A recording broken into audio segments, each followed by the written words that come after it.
Hey everybody, this is Clifton Hartsoff coming to you live from Lrnr HQ, and we are here to talk a little bit more about Lrnr, how it works with Biology Labs. Biology Labs is one of our 21 courses that are available in our library model. The great part about it is if you want to use OER and OpenStax, but you felt like their course material was limited, it didn't have all the add-ons and the things you needed to teach online successfully, then you are in luck. Lrnr was actually designed to do just that. So Lrnr is an OpenStax adaptive classware built on top of OpenStax itself. It has thousands of adaptive questions at different Bloom's levels.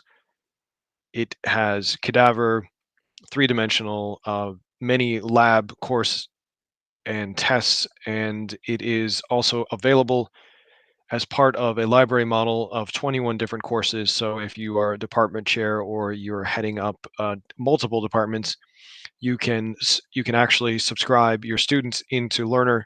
If they're taking 4 courses or 5 courses over a year, they only pay the the $80 per year. So if they had 5 courses, it would be a considerable cost savings. So that's the library model. Feel free to reach out to us if you're interested in considering that. The 21 courses are available on our website if you want to take a look at it. This is Biology Labs. It's just one of the 21 courses. So I'm going to jump straight into it.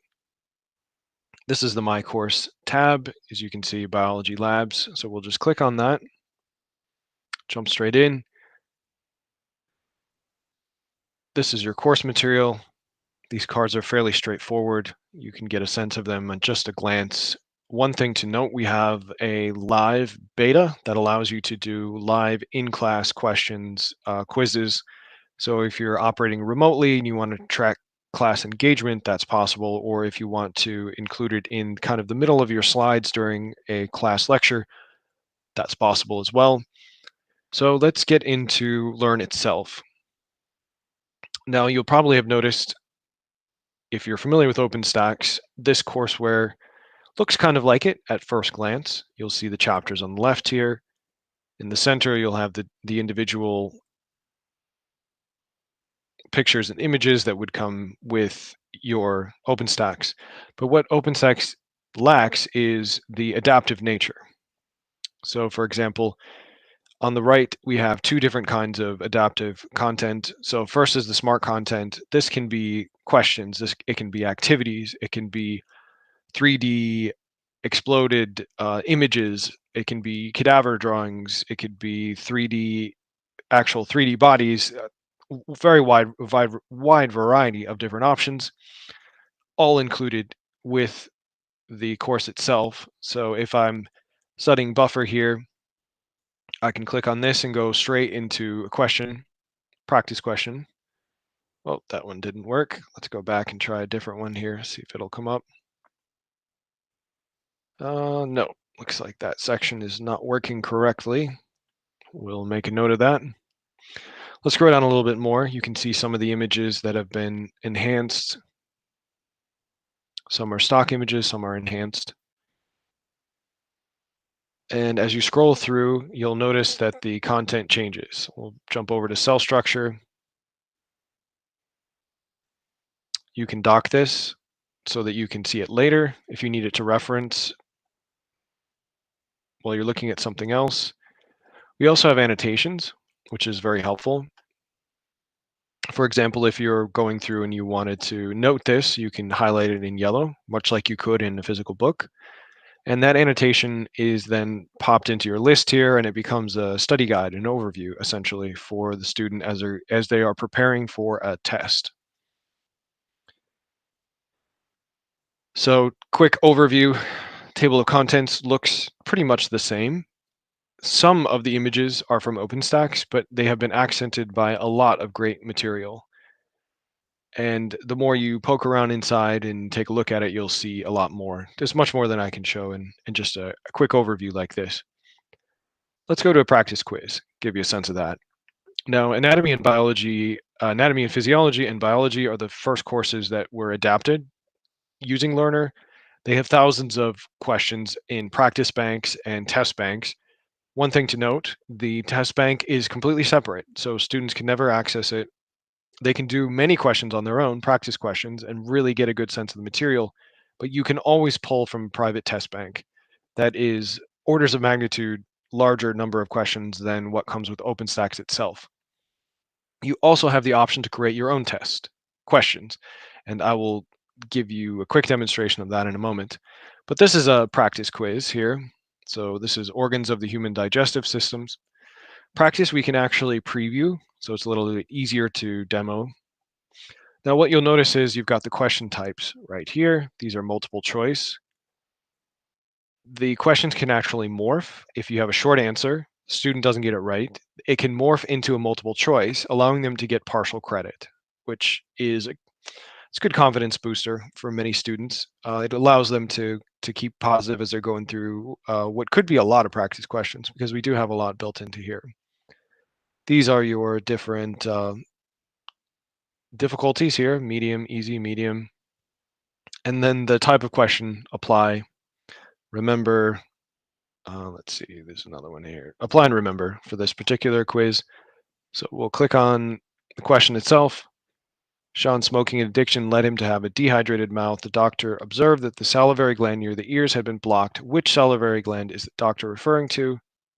And we have the question, potential question options here, and then the feedback, and it gives you feedback for a wrong answer, which is really great if you're a student and you're trying to master the subject. So this is what's known as an adaptive quiz. Now let's jump over to our activities, give you a sense of those. Activities is pretty special because we have some pretty high level three-dimensional and specialized testing options, including 3D bodies, cadaver, things of that nature. So I'll scroll down. The best way to get a sense of it is the skeletal system. I think I've overlooked it. Digestive.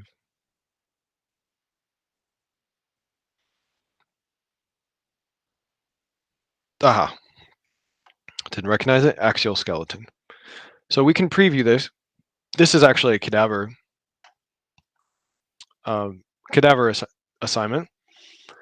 So we've got a couple of different options: 2D hotspot, 2D activities, fill in the blank, matching, fill in the blank with multiple choice. So we'll do a 2D hotspot. And the way this works is you select the different regions. You can switch between cadaver and the model itself. And if we show the solution, you'll get to see it. So the student will actually click one of the letters and match it with the corresponding space inside, in this case, the skeleton, the head. So as you're going through, these can be, there can be a variety of different questions like this. They can be matching, multiple choice, ordered. Bloom's levels can be dialed up, dialed down. It's highly customized. And one thing to note, we've been doing this for several years, and from the beginning, we've noticed that faculty really want to customize their courses based on their specifications.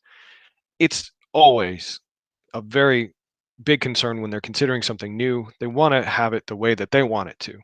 So we heard that, and from the beginning, we've done a white glove service so that when you're setting up your course through Lrnr, you tell us the chapters that you'd like to focus on, and we customize it for you. All of those things happen at setup. It's never an additional cost or anything more. It's what you want to do as a faculty member, as a teacher. That's how you like to work, and we are there to support that. So that'll give you an idea about some of the activities. Let's jump over to another activity. 3D bodies is pretty interesting to see. So 3D bodies allows you to essentially move through the human body and get really granular detail. So we have a slide bar down here, so you can expose the different pieces, different systems. Just pull those away. You can move it around, up and down, get a sense of it.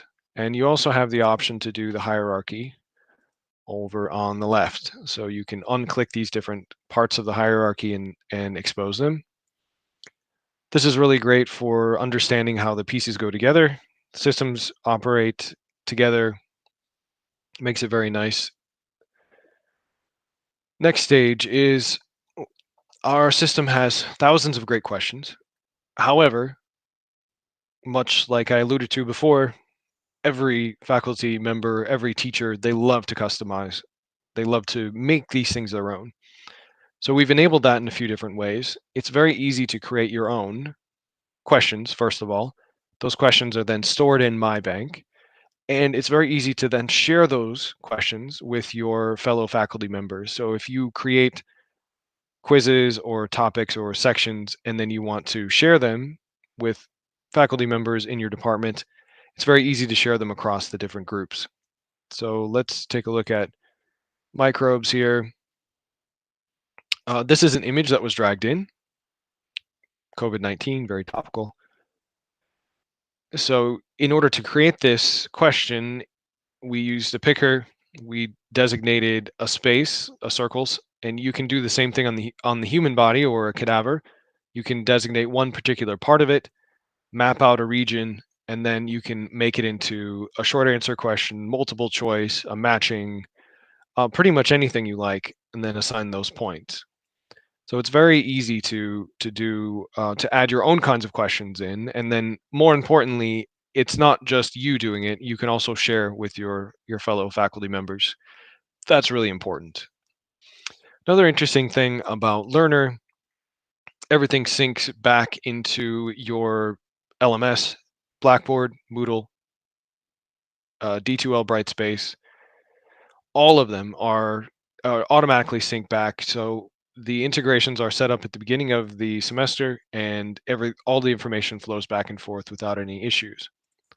Under reports, we can do something interesting. So we can actually check a proficiency report.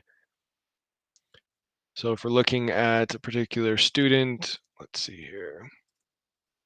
That's not what I was looking for. Overview. Time on task. No, that's not what I was looking for. Let's jump back to reports. Overview report. We don't have details loaded in this one. I'll jump straight over to anatomy and physiology, and then I will show you here. We should have some data populated in this one. Yes, we do. Okay, so this is an AMP 2021. So we'll do an overview report, get a sense of it. Several students in the course, and you can see that there's different proficiency levels here. So let's take a look at Nancy Ann and see where she's at. 6 quizzes completed, a low percentage. Can check her activity timeline. And as you can see, as we're jumping through, you'll begin to notice that there's holes in the success rate for different areas and different subjects. So she's having trouble with certain areas, and it's easy to tell that from just a glance.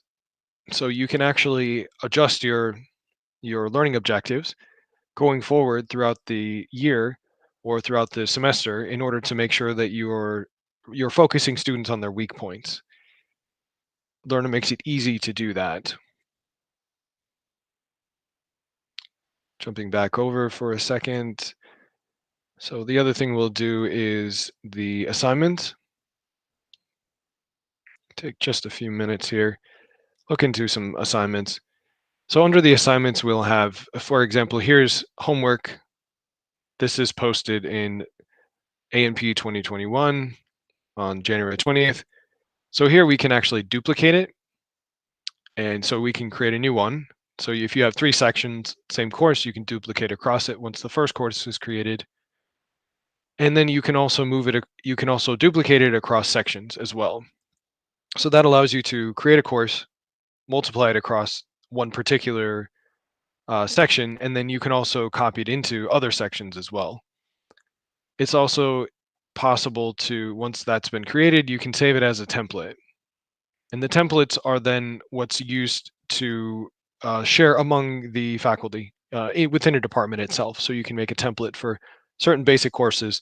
Everyone can work off those with basic questions set up or activity set up, and then you can customize based on your own needs as is usually the case with faculty members. They love to customize it and really make it their own. There's a lot of individuality. So as you can see, after we jumped over into anatomy and physiology, reporting is very robust. You can get a sense of how students are following along in the course, where they might not be hitting their learning objectives. You can adapt to that. We have live polling as well, and that live polling is generally it's an added fee in many other courses and adaptive courseware technologies, completely included with this particular one in Learner. And it's very easy for students to go through, annotate the OpenStax textbook, and also very affordable. So if a student is just subscribing to one course, it's $40. However, can't emphasize enough, with a library model across a larger department or a few departments, it becomes a huge cost saving device because a student would be able to subscribe one time per year for $80 and then access any of the 21 courses that you see here. Huge bargain for students, also really useful for faculty as well, because then they get to use the same great system as they're teaching these different courses. So thanks so much for jumping in if you joined us live. If not, happy to answer any questions in the comments below going forward. You can reach us at learnfast.com. My name is Clifton at Lrnr.com. Happy to answer any questions you might have, and wherever you are, hope you're doing well. Thank you.